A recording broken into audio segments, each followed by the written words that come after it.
Hello, everybody. My name is Kevin, and I woke up this morning ready to go to work, and the news that one of my rock heroes had, at the time, was found dead in his hotel in Detroit right after the concert last night or early this morning. And it's really hard to gather my words to describe someone who's had an impact on your life.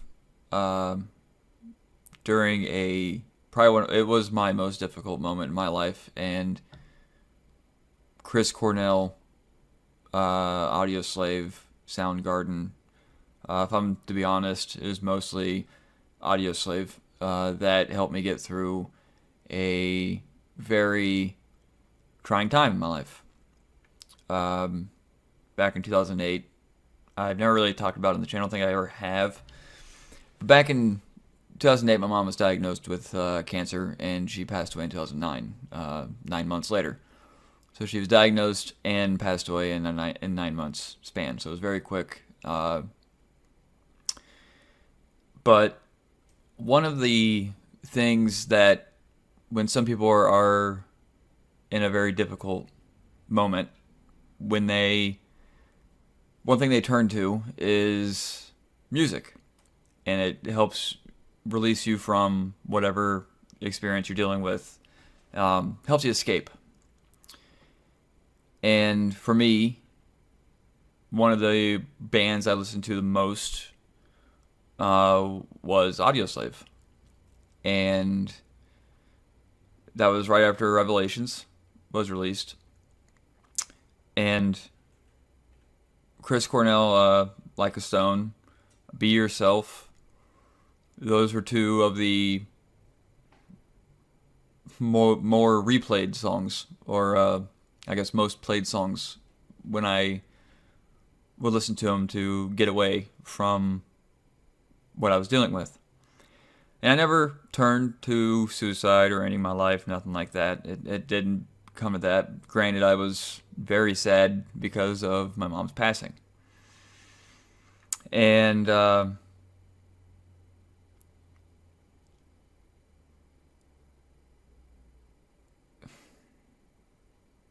work today was a godsend, because had I just been sitting here thinking about it all day, I would have probably resorted to drinking. Thankfully, I haven't.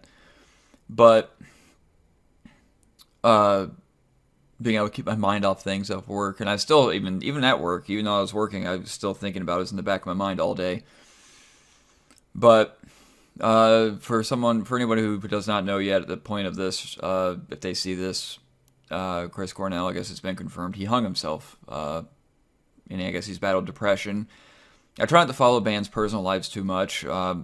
I guess it's just assumed big rock stars have they deal with drugs and that sort of thing. And I think Chris Cornell had battled that. He's like around the Audio Slave years, back in like 2007, 2006. He had overcome drugs, even cigarettes, even, and he was a very clean man. Inspiring, I guess you could say. And he had a voice like you would imagine. Like I could always just play one of the songs and just always exit anytime. I mean, even past the point of my darkest hour, darkest days, I guess you could say. In the anytime, any trying time after that, whether it's just a bad day after work or something like that, I could always just pop on Chris Cornell and just get away. And Chris Cornell had a big impact on my life and helping me escape. And apparently, no one was there or impactful enough for him to escape his time of need last night. And I really wish there was someone there. I really wish one of his bandmates had figured it out, had, caught on. So how I'm going to remember Chris Cornell is I was able to see him twice. And that was when he played a few friends of mine went and saw Soundgarden. I believe it was when right around the time they first reunited. It may have been their first concert since reuniting. It was at the Cruzan Amphitheater in Fort Lauderdale, and they opened. They didn't open the show, but they played just before Nine Inch Nails, and Nine Inch Nails was the headliner, and it was an amazing concert. And my friends and I, we sat in the back, and there was like field seating, so we. It's not me choking up. That's a peanut. But, anyways, we sat in the field out in the amphitheater field, and we were watching, and clouds were forming in the sky and everything. It's typical Florida weather. You know, it's sunny 1 second. It's an hour later, it's going to be raining and thundering. And Chris Cornell he had a very strong stage presence, and he told stories in between songs of his wife and his kid. And I remember there was one story he told, and it was about, I'm pretty sure, there's one, like, it's now, because it's been so long, it was probably like 2010, no, not 2010, it was probably 2014, I think it was, that 2010 is when they like reunited, but 2014 was the concert, and I had to remind myself like when that concert was, but the concert was 2014. That's when Nine Inch Nails and Soundgarden played, and he was telling the story about, I believe he was at home.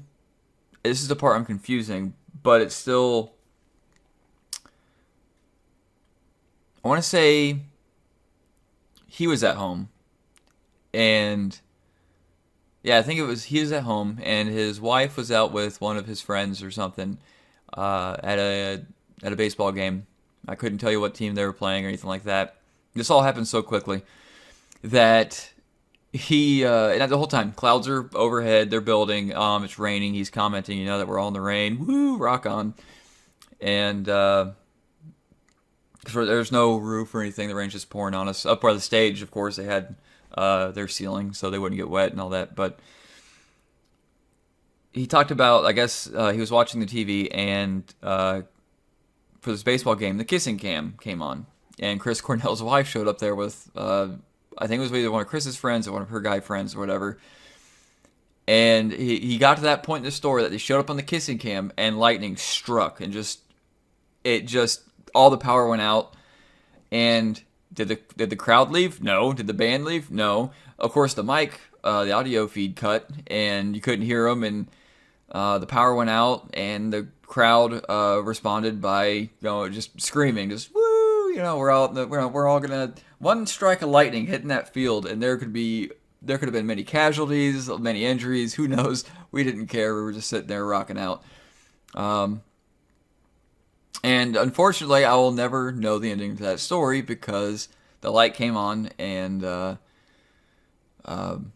he went right back in. Like the band, I guess they decided, all right, or Chris probably decided that, well, I'm not going to spend any more time with the story and risk people's lives. They kicked right back into it and went back into a whole other song. Didn't finish the story. The most memorable concert that I was at was during his songbook tour. When he did his solo album, and he came here to Barbie Man here in Fort Myers, Florida, and took my sister-in-law, and this was before Soundgarden reunited, and my sister-in-law and I went to see him in Barbie Man. I should not have eaten that. Should have got a drink of water or something. And he was just a very compassionate man, and talked about his wife and his kids all the time in between each song, and almost felt like he was speaking to you. And with he just released his new solo song called Promise, and I was really looking forward. I was really hoping, even if he wasn't going to come anywhere near Fort Myers, or I was going to travel to see the guy somewhere. I just needed that acoustic set that he did at Barbie Man was so powerful. I had made it a gold mine to see him again, and specifically solo, an acoustic tour. And it's because of that live performance at Barbie Man that I fell in love with acoustic rock and roll, and just fell in love with Chris Cornell all over again. And it's very sad to see what happened. Um,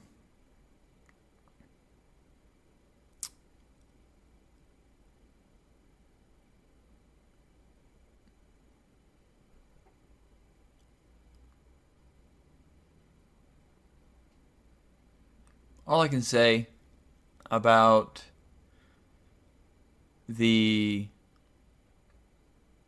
on the subject of depression and suicide or anything like that, I can't say I've honestly came even close to suicide or anything like that. I think there's a moment in everyone's head, probably going through like middle school or high school, where you just like, where does this end it all? You know, you might be going through like a really bad day or just stress or who knows. And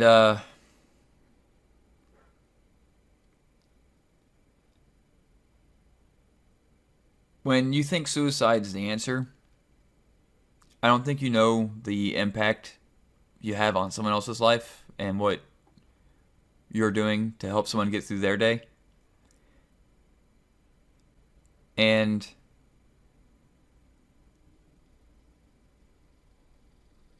like I said, I'm not an expert on someone dealing with depression and that sort of thing, but uh, how Chris Cornell went about it, it's easy for me to say he went about it all wrong because he had such he meant so much to a lot of us. But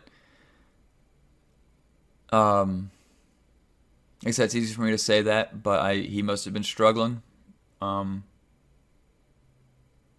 to hang himself. I heard that. At first I thought it was, he turned to drugs again and overdosed or something, but not that it makes it any better. It doesn't, but it just, I don't know. It really puts, I think that puts it a little bit more into, whereas you take drugs to like escape an issue, like I don't think some people don't intend to overdose. It just happens most of the time. There's been a few prominent rock stars that, accidentally overdosed, but to go through the act of what he did, he had to be going through a really trying time. And I'm not gonna sit there and comment on what all the articles have said about the songs he sang leading up to his final song, or one of his final songs was like a Led Zeppelin song that had to do with death, and people think that was like a message he was sending out to everyone without them knowing or something like that. But I'm not going to look into that. I'm not an expert. I'll let all the other clickbait articles go into that detail. But if you are dealing with signs of depression or anything like that, I'm going to leave the hotline in the comment, not the comment section, but the dump bin down below. That's all it's going to be there, is just that.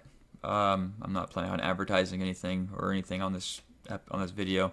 I seriously just wanted to share one of my most trying times and how this beautiful man helped me get through it. And it really sucks that he did this because he was definitely a very important person to me when it came to music. And my journey through life. That's